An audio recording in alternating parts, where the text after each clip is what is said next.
сядешь, да, вот оно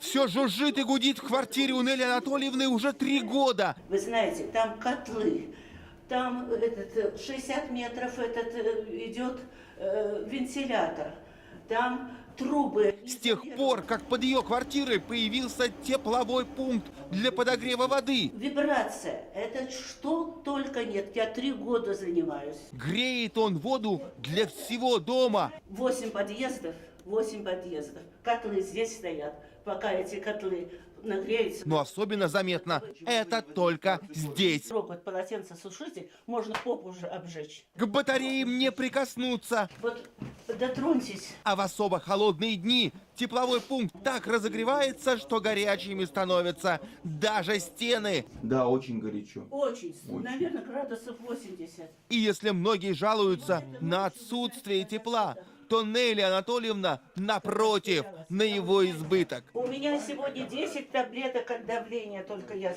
Но все это было бы не так страшно, если бы не гул, который преследует женщину и днем, и ночью. Вот сначала бывает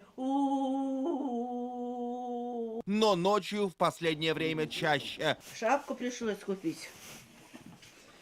Сейчас я беру, покажу, как я одеваю. Пойдемте в эту комнату. А потому спать она может только в специальной экипировке. И вот я затыкаю на ночь вот этими берушами.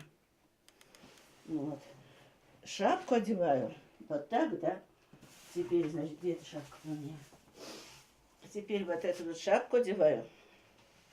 И затыкаюсь. Вот так вот. И вот таким образом я живу. До проведенной специалистами шумоизоляции спать она и вовсе дома не могла. Вот у меня одеяло здесь. Второй мешок у меня подушки. И хожу. Пустите меня переночевать. Теперь ей удается даже полежать на своей кровати. Но только днем. Вечером шумит. Ночью, вот вечером, где-то в 9, с 9 начинается шум. Местным же утверждают, что они шум не слышат. Ну, это же пустое дело. 9-й директор, пока я пишу. 9-й. Но до конца в этом разобраться не могут и прийти к единому мнению тоже. Носитель, допустим, ваш РТС нам подает сюда. Если той температуры не хватает, которая вот она на вводе есть, эта температура, она подогревается дополнительно индивидуальным тепловым пунктом.